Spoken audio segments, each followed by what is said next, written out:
भारत की जो न्यायिक व्यवस्था है, जो जुडिशरी है, वो हिस्टोरिकली किसी भी तरीके के बड़े लार्ज लेवल स्केप्टिसिज्म से ऑलमोस्ट सेफ रही है।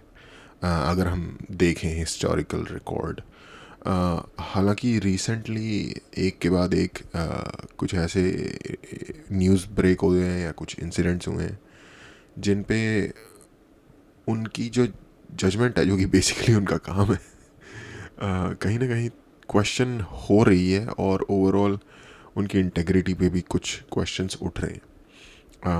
वो जो कैश मिला था रिसेंटली, वो एक अलग ही अपना स्कैंडल बन गया। उसके बाद जो अभी रिसेंटली कुछ जो अब्यूज़ वगैरह के केसेस हुए हैं उनके बारे में जिस तरीके की जजमेंट आई है, उससे पहले एक बहुत बड़ा केस बन गया था। बीजेपी के लीडर थी नूपुर शर्मा, उन्होंने कुछ कह दिया था, उसके बारे में एक फ्री स्पीच के ऊपर एक बहुत बड़ा मुद्दा बन गया था।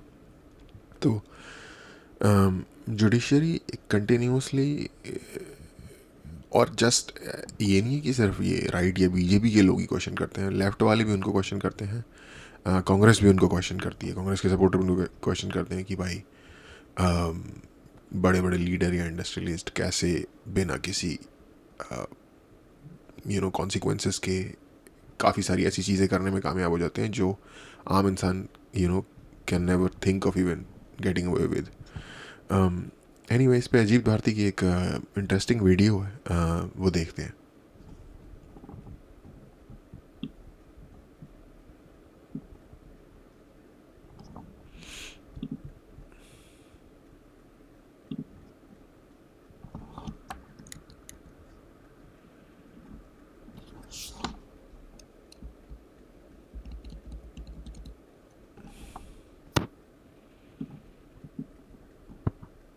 इलाहाबाद उच्च न्यायालय के जज ने कहा कि लड़की को सुनसान स्थल पर खींच कर ले जाना, उसके वक्षस्थल को नोचना, पाजामे का नाड़ा तोड़ना, ये सब बलात्कार की चेष्टा नहीं है बल्कि स्त्री के सम्मान हनन का अपराध है। अब कोई मुझे यह समझा दे कि ऐसे जज ये ऐसे निर्णय बिना पैसे लिए करते हैं। अब सुप्रीम कोर्ट इसका संज्ञान लेगा और संध्या तक या कल तक जज को लगाई फटकार, ये कहकर अपने होने की अनुभूति सर्वसाधारण को करवाएगा कि अभी सुप्रीम कोर्ट जिंदा है। इस जज का कुछ विशेष नहीं होगा क्योंकि आखिर वो जज है। बॉम्बे हाईकोर्ट की एक महिला जज पुष्पा गनेड़ी वाला ने कहा था कि बच्ची का हाथ पकड़ना और पैंट की जिप खोलना पॉक्सो के अंतर्गत नहीं आता। इन्होंने कहा था कि स्किन टू स्किन कांटेक्ट होना, बच्ची के कपड़े उतारकर छाती से छाती सटाना पॉक्सो का केस नहीं बनाते। इस केस पर बहुत बवाल हुआ तो जज ने त्याग पत्र दिया। फिर इनके ब्रदर जजेस ने इन्हें पूरी पेंशन दी और कहा कि रिटायरमेंट और इस्तीफा देना एक ही बात है। जज इस जिन लोगों को नहीं पता, पॉक्सो का जो पूरा का पूरा कानून है, कुछ इंडिया में स्पेशल हार्डेंड कानून है, जैसे कि पोटा का आपने सुना होगा, जो कि टेररिज्म के चार्जेस वगैरह होते हैं। उसके अलावा पॉक्सो का जो है वो पीडीएफ फाइल जो होते हैं सोसाइटी में, वो या उस तरीके के जो क्राइम्स होते हैं उसको टैकल करने के लिए बना है, जो कि एक्सट्रीमली सीरियस इशू है। क्या बोले इंसान जो ये बातें बता रहे हैं उसके ऊपर, और एक्चुअली में ये चीज़ें हुई हैं। देश में अनटचेबल है। अपवादों को छोड़कर इनके साथ कुछ नहीं होता। जस्टिस सूर्यकांत जैसे अंधे बहरे जज हैं जो नुपुर शर्मा केस में ये कह देते हैं कि देश में जो आग वस्तुतः क्लिप कटवा जुबैर के क्लिप काटकर आधा चलाने से लगी थी, वो नुपुर शर्मा द्वारा हदीद की बात अक्षरशः बोलने से लगी थी। जज कुछ भी बोल सकते हैं, जज कुछ भी कर सकते हैं। यह असंभव है कि इलाहाबाद हाईकोर्ट का यह जज बिना पैसे लिए इस तरह की बात करेगा। और मैं यह पूर्णतः होश में बोल रहा हूं कि या तो इसने पैसे लिए हैं या यह मानसिक रूप से विकृत और विक्षिप्त है, और दोनों ही मामलों में यह जज इस न्यायाधीश की कुर्सी पर बैठने के योग्य नहीं है। सुप्रीम कोर्ट ने लगाई फटकार। इसके झुंझुने से परे ये एक अजीब सा डिस्टॉर्शन ऑफ रियलिटी आपको अक्रॉस द ग्लोब दिख रहा है फॉर सम रीज़न। मुझे समझ में नहीं आ रहा कि ये ऐसा क्यों हो रहा है इंडिया में। मतलब भाई, जब रेप पूरा कंप्लीट हो जाएगा तभी क्या तुम उसे डेटर करने के लिए करोगे? कानून क्या इसलिए नहीं होता कि फ्यूचर में लोग उस रास्ते पे जाएं ही ना? तो एक ये चीज़ है। ये तो इस वाले केस हमारा स्पेसिफिक सीन है। इसके अलावा आप, मैंने पहले भी डिस्कस किया था, यूके में अगर आप रिसेंटली देखो जिस तरीके के डिसीजंस आते हैं वहाँ पे, बंदा अपना सर पकड़ के बैठ जाता है यार। एक बंदा हिस्ट्री शीटर ड्रग डीलर है, ठीक है, मतलब जो प्रॉपर प्रोफेशनल क्रिमिनल है, ड्रग डीलिंग के केस में अंदर जा रहा है, उस पर केस चल रहा है, वो बंदा इलीगली है यूके के अंदर, वहाँ की गवर्नमेंट उसे डिपोर्ट करना चाहती है। मेरे हिसाब से तो बहुत तगड़ी सज़ा मिलनी चाहिए और फिर डिपोर्ट करना चाहिए, बट एनीवे जमैका का है वो इंसान। उसको जज इस बनाम पे या इस बेसिस पे कि उसका जो पता नहीं 14 या 15 साल का कोई लड़का है वो ट्रांसजेंडर है, और अगर उसको डिपोर्ट कर दिया जाएगा तो उस व्यक्ति को, उस बच्चे को इमोशनल सपोर्ट देने वाला कोई नहीं रहेगा, इसलिए उसको नहीं डिपोर्ट किया जा सकता। ये कब से हो गया कि क्रिमिनल के रिश्तेदार, जिस बंदे ने क्राइम कमिट किया है, उसके रिश्तेदारों के कन्वीनियंस या इनकन्वीनियंस को देखते हुए जो क्रिमिनल है उसे सज़ा नहीं दी जा सकती या उसे पनिश नहीं किया जा सकता इन अ सर्टन वे। ये कब से हो गया? मान लो हम अपने देश की बात कर लेते हैं, मान लो कोई बंदा किसी को ऑफ कर देता है,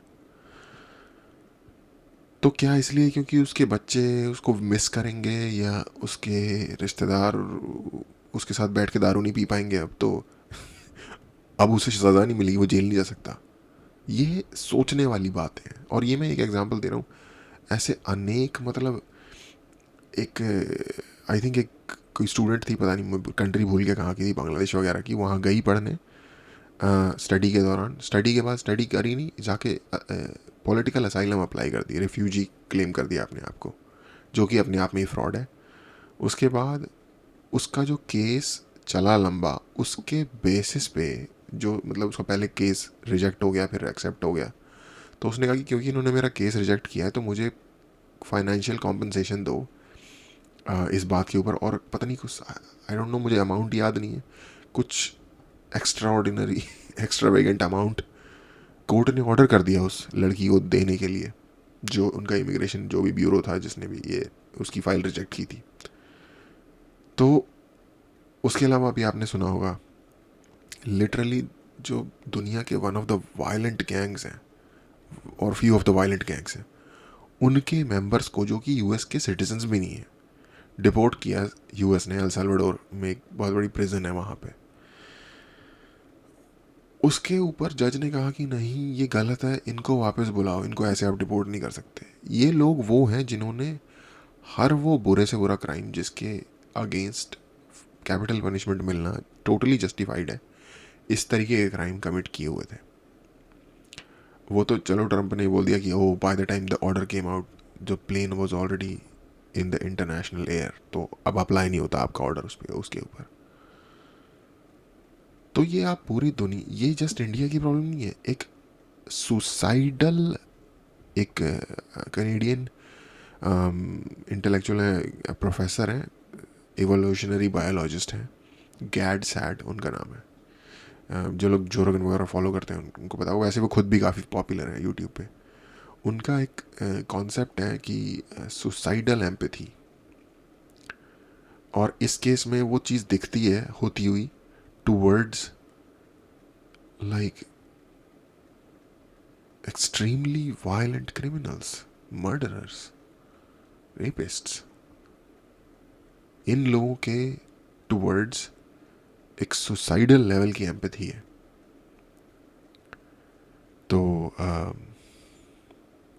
आई डोंट नो, ये एक बीमारी है। मुझे लगता है कोविड ने शायद लंग्स वगैरह को तो इफेक्ट किया होगा, ब्रीदिंग को जो किया होगा, मुझे लगता है लोगों के दिमाग को बहुत ज़्यादा इफेक्ट कर दिया कोविड ने।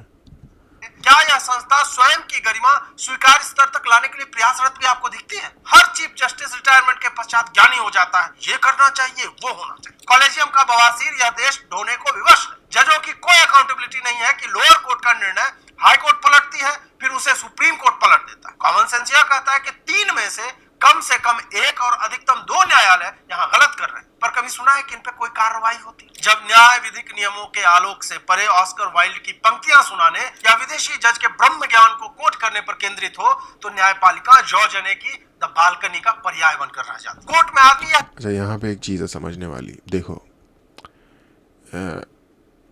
लॉ के बारे में अगर आप लोगों का बिल्कुल थोड़ा सा भी कभी पाला पड़ा होगा किसी भी कानूनी कार्रवाई से, तो आपको ये पता चला होगा कि लॉ इस तरीके से काम नहीं करता कि क्या सही था, क्या मोरल था, क्या क्या था। नहीं, लॉ ऐसे काम करता है, ये बुक्स हैं, उसमें ये बातें लिखी हुई हैं, इसमें से किस क्लॉज या किस चीज़ के अंडर आप ये चीज़ beyond the shadow of doubt prove कर सकते हो तो ठीक है, नहीं कर सकते हो तो फिर कांड हो जाएगा आपका।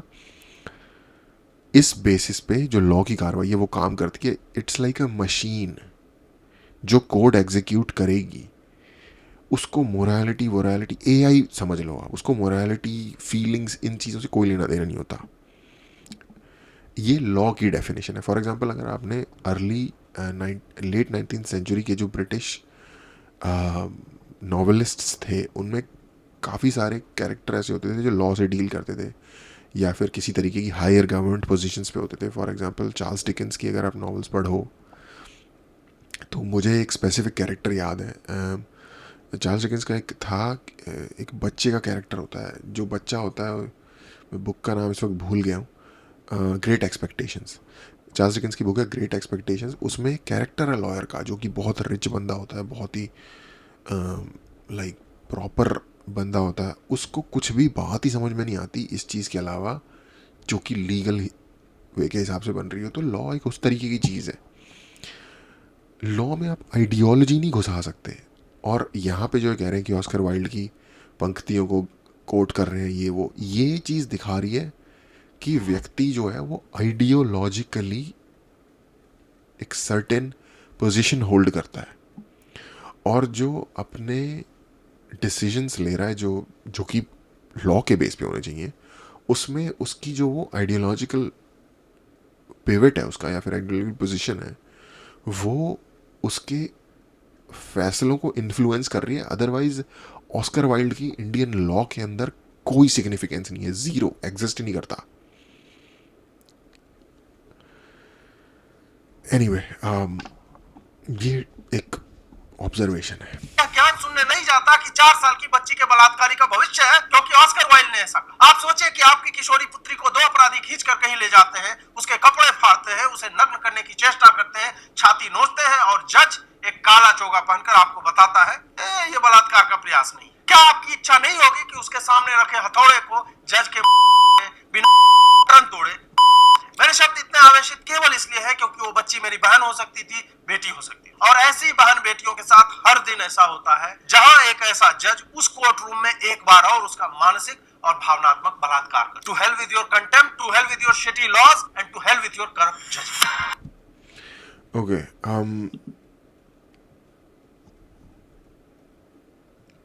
मैंने अपना फेयर शेयर किया हुआ है आवेशित होने का या टेम्पर लूज कर देने का। अगेन अगर मैं करता हूँ टेम्पर लूज किसी इशू के ऊपर या कुछ चीज़ें इंसान बोल जाता है इमोशनल होके, मैं उसको अपनी स्ट्रेंथ नहीं मानता टू बी ऑनेस्ट।